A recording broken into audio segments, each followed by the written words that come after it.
All right, boys and girls. So we're here. We made it. We have made it.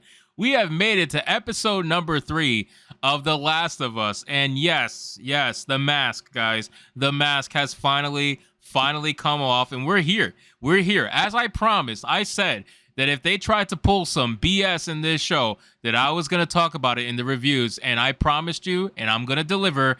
This show has just completely gone mask off. And the funny thing is, it has nothing to do with the fact that the characters are gay. That's the most hilarious thing to me, because I guarantee you, I'm filming this video right now before all the shill articles have come out. So I can only imagine what the shill media websites are gonna do about this particular episode. But it has nothing to do with the characters being gay. It has to do with the fact that they completely made you watch an episode that did absolutely nothing for the story, in my opinion, okay? And I'll explain why in the review. It literally did nothing. I wasted an hour watching the biggest gay scene ever for no reason whatsoever. You can't even pitch the idea that it has to do with backstory, because the backstory doesn't matter, and you're gonna see why it doesn't matter at the end of the review. So anyway, guys, let's get into the review. But of course, before we do, this is gonna be a good one, guys. Stick around. Bless me with a long view duration. Let's try to fight the YouTube algorithm as we always do, and let's get into the review for episode 3 of The Last of Us. So this entire episode, okay, is one big gay party. That's what this episode is. All right, I'm just gonna be 100% honest with you. Now, let's get the stuff out of the way that we need to get out of the way before we start going over the episode, because I know that there's people who are gonna attack this particular video simply because I'm not agreeing with what they're doing when it comes to an LGBTQ character. I get people like that all the time. They don't even watch the video. They just immediately go to comment. They leave me a dislike, and they just try to trash me because I'm disagreeing with what they did with a gay character. So let's talk about the obvious issues before we get into it. So first off, the entire episode is just literally one big gay party. It fabricates an entire story. None of this happens in the game, okay? It fabricates an entire story about Bill and Frank, okay? In the game, Frank ends up leaving Bill, right? Because he's sick of Bill and the way he is so obsessed with his survivalist way of living. And Frank ends up leaving Bill and leaving a suicide note, essentially, for Bill because he ends up getting bitten by a zombie and commits suicide, right? So we have that out of the way. So when you find Bill in the game, Frank has already done all of this, and Bill is basically around for most of the game up until the point where you don't see him anymore, and you never quite find out what happens to him. And even in The Last of Us 2, Ellie starts talking to her girlfriend about Bill and how he was able to create all these traps and everything and have a whole town to himself and all this crazy stuff.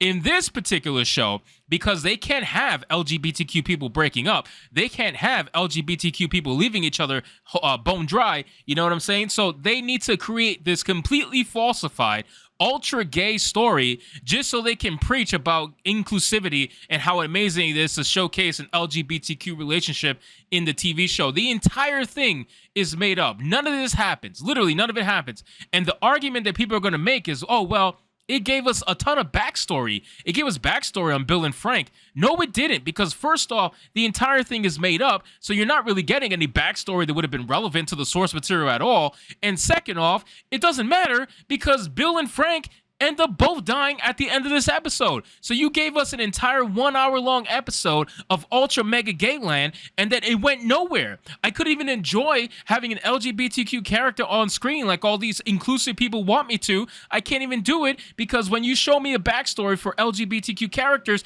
and you try to get me invested in them, you end up killing them both off, and the story continues like nothing happened.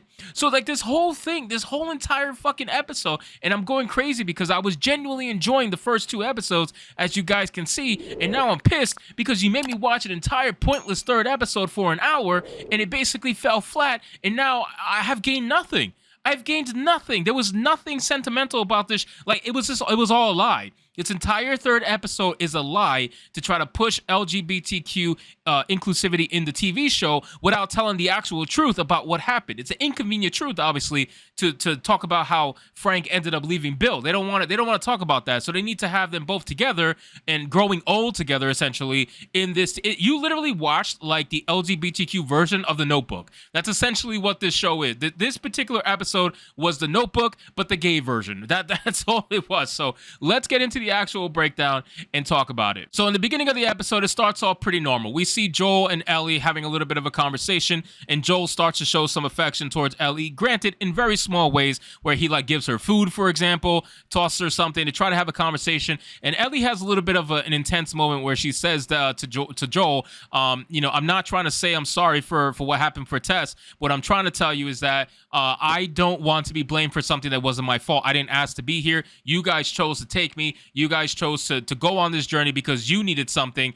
not me. And then the good thing is that, so Joel ends up taking her along the main road where they start to see remnants of the past, and Ellie starts asking a lot of questions. Ellie starts asking when they see a plane in the background. She thinks that's pretty amazing that Joel actually got to fly in a plane because she's never got to experience it. They end up finding a little bit of a gas station, it looks like, where Ellie ends up finding a infected in the basement. And it's weird because they show this scene, right? They show this scene with Ellie where she's confronting the infected, and she seems to have like this power trip where she just has to stab it in the head, even though it's completely defenseless and not able to do anything. She just walks up to it, cuts it open, sees that it has fungus inside. Obviously, it's not human, and she just decides to ram the freaking knife in the head just because feminine power? I mean, I really don't know the whole point of that. But yeah, it was just a weird scene. Joel decides to stash his rifle in the basement because he figures that there's no need for it since there's not too much ammunition available for guns like that in the wild. So he's better off taking like a pistol or something like that, which is just, it's a funny little idea from the game because obviously ammo for pistols was much more readily available than rifles. Then as you fast forward, like I said, they see the airplane in the background. Pretty cool scene to be able to see something like that. And Ellie's asking all the right questions you would expect from Ellie in the game. So it's very cool. Then they go forward and he talks about what happened in a town. They walk across a bunch of bodies. Well, I should say bones at this point. And Joel ends up talking about how the military essentially would take people to quarantine zones. And if there was no room left, they would kill people whether they were infected or not. And then we have another flashback. So we have a flashback back to 2003, which is a town that's being evacuated that actually has Bill in it. Bill is, of course, this major survivalist. They made him into like a conspiracy theory kind of guy in this TV show, and he's all about surviving. He's got multiple cameras. He's got an entire armory of guns. The guy was literally prepping his entire life for this. He's one of those preppers, right? So they make that into a big deal. He's got all the wine in the world. He's got a means to essentially try to survive on his own. But when he goes outside, he realizes that the entire town is gone and nobody's coming back. He literally has the entire town to himself, which he enjoys. So he ends up, you see how he fortified the entire town. And listen, I like this particular part. I like the fact that they were showing backstory about Bill and how he was able to actually do this. I thought that was interesting.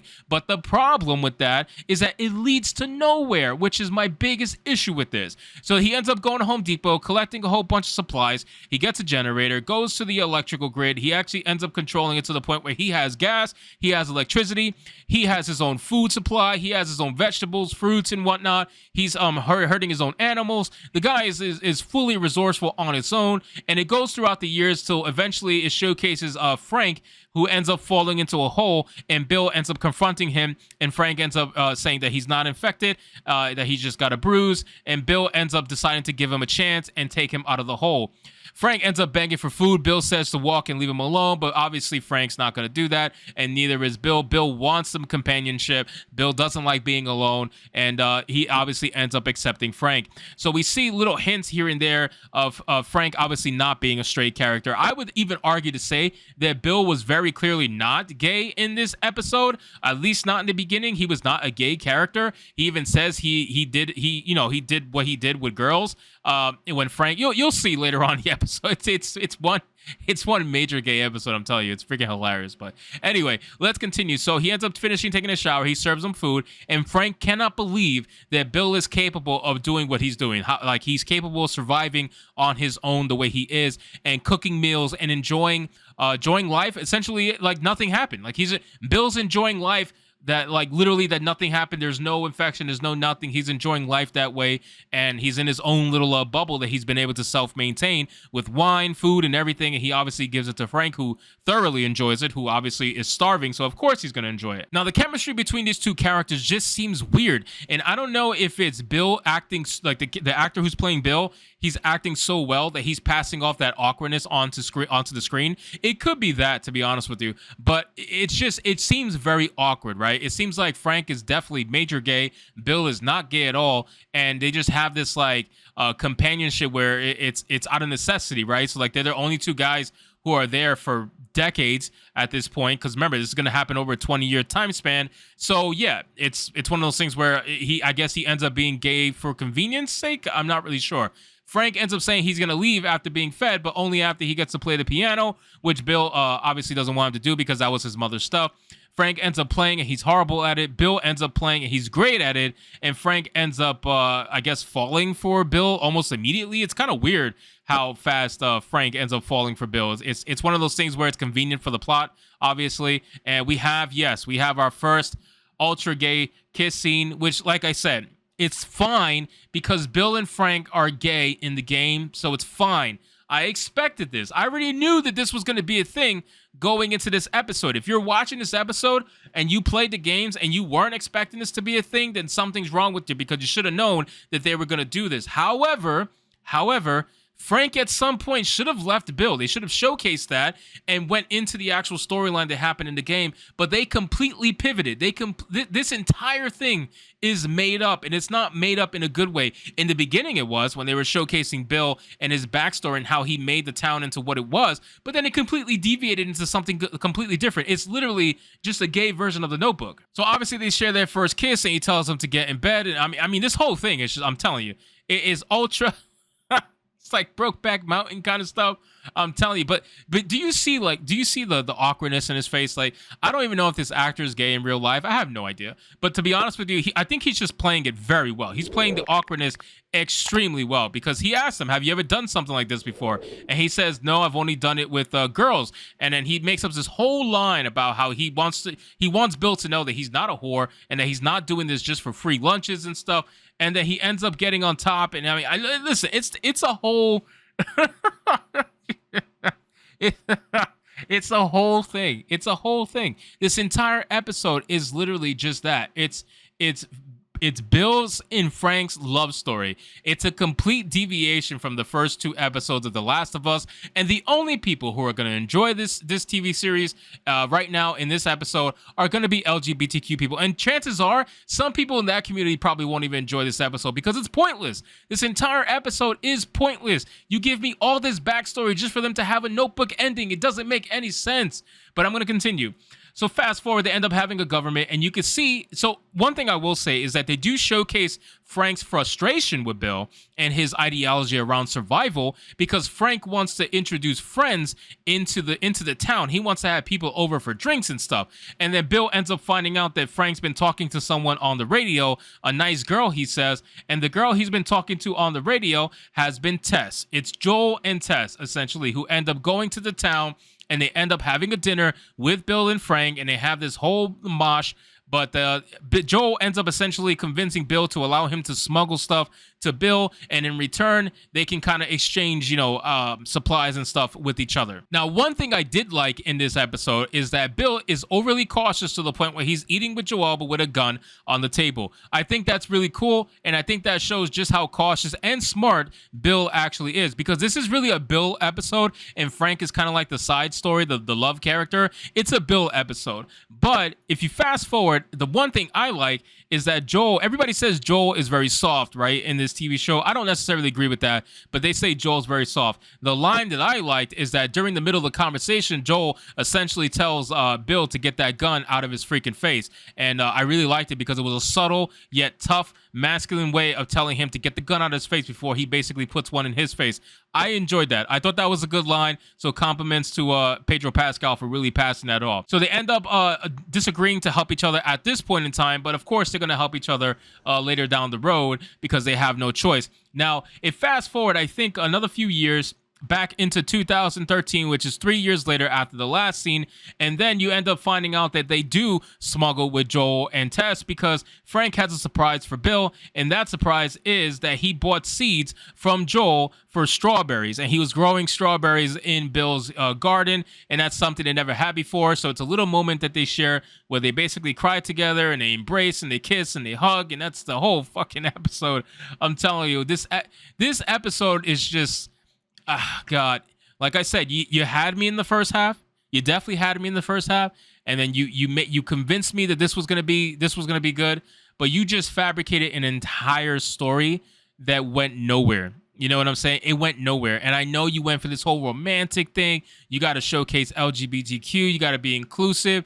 But you always kill off the diversity characters. Like, what is it with that? Why do you preach inclusivity? Why do you preach diversity? And then you kill them off almost immediately. It's crazy. They didn't even last one episode. It's nuts. But let's continue. So they share an embrace. Obviously, they kiss. I'm not even going to bother showing it. And then what ends up happening is that Joel warns them against potential raiders that are going to come eventually. It's only a matter of time. Whether they come tomorrow or they come 3 years from now, they're going to come, and people are going to try to loot the place. And Bill says he doesn't need help. Frank says they don't need he would like the help. And what ends up happening is that, yes, they ended up getting raided, but Bill is ready for them. He has a full-on like fire pit all around the town. He shoots them with a sniper rifle. Bill's a badass. I gotta admit, Bill is 100% a badass, and he handles his stuff. He ends up getting shot, and you get kind of like a death fake out where it looks like Bill's gonna die on the table, and Frank is trying to save Bill. And it looks like he's going to die. Bill ends up telling Frank to call Joel because Frank can't live on his own. And then it fast forward 10 years later where Bill is obviously perfectly fine and is alive with Frank. Now, something obviously happened to Frank. This is when it deviates completely away from the source material, right?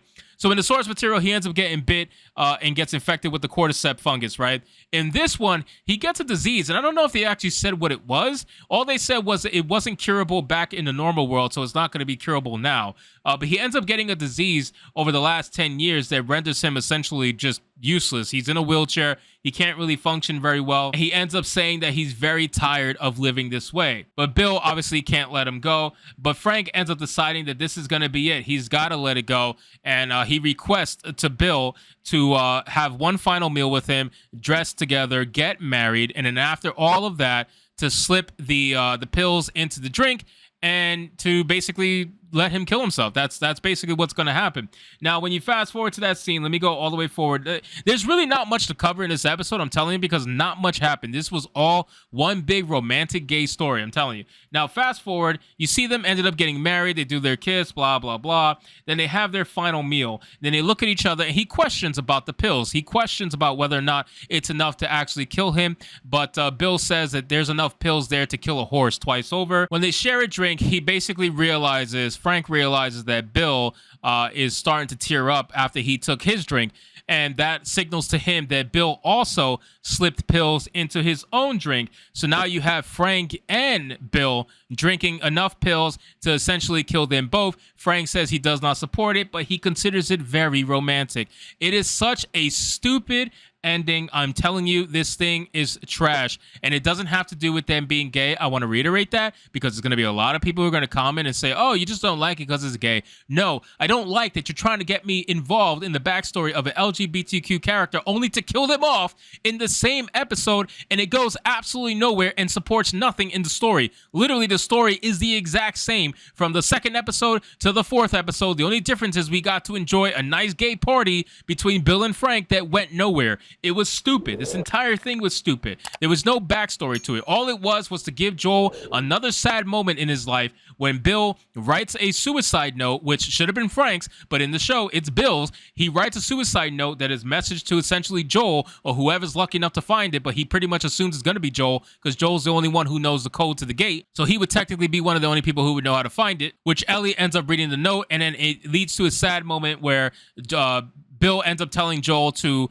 use everything that's available to him in that town, including the armory, to protect Tess. But unfortunately, at the time of this episode, Tess is obviously dead from episode 2. So that was a little bit of a sad note that did hit a little bit hard. But other than that, the story didn't literally move forward at all. All that ended up happening was that Joel ended up getting a truck and a battery and weapons and supplies from his establishment in this little town. That's all that ends up happening. Literally, the entire thing is about that. And he ends up convincing himself to protect Ellie because he failed twice. He failed to protect his daughter. He failed to protect Tess. He's not going to fail to protect Ellie. And that's the only, forward-moving thing in this entire story, that Joel is now starting to really become a fatherly figure to Ellie and try to protect her on their journey to the Fireflies. That's all that really happens. So they end up taking the truck, they drive off, and what I thought was going to happen, because they started to do a pan shot, right? Where they wanted to go through the window because the note said, do not go upstairs. You're going to see something very ugly if you go upstairs. Obviously, they're referencing their two bodies, which are going to be either decaying or dead or whatever in the bedroom upstairs. And they said they left the window open because they didn't want the house to smell. Obviously, that's a very strong thing. And I wish that this panning of the camera, I wish that they actually panned all the way out and showed the bodies like laying together or something. Like, convince me that this really went down. I see the picture of Bill up here in the corner. Whatever, it's fine. But I wish they just went the whole way. Like, they stopped and just looked at the window because they didn't want to show the bodies. And I feel like they should have, because it really would have showed the gruesomeness in an otherwise really like soft episode. So overall, this entire episode served no purpose for me. This entire episode was literally pointless. Was it shot very well? Absolutely. Was there certain points in it that the backstory was interesting? 100%. But it led nowhere. It didn't progress the story at all. It was a complete deviation from the source material, and they only did this episode this way because they wanted to showcase a positive LGBTQ relationship, whereas in the video game, their relationship was anything but positive. So it was a complete lie. The whole thing is a pull under the rug, mask off kind of situation, and I did not enjoy it. So overall, this episode for me, for The Last of Us Episode 3, is going to get a 5 out of 10. The reason why it gets a 5 out of 10 is because the episode is shot very well. It does have some good dialogue. It does have some good backstory. And the beginning of the episode with Ellie and Joel and the end of the episode with Ellie and Joel was actually pretty good. But the entire thing with Bill, aside from the initial backstory, which I thought was pretty good, the entire thing with Bill and Frank was just the Notebook rewritten for LGBTQ. That's all it was for. So anyway, guys, thank you so much for watching this video. I hope you did enjoy, and if you did, consider leaving me a subscribe. I would greatly appreciate it. Don't forget to like the video, comment, let me know what you thought, and I'll see you guys on the next one. Hypnotic out.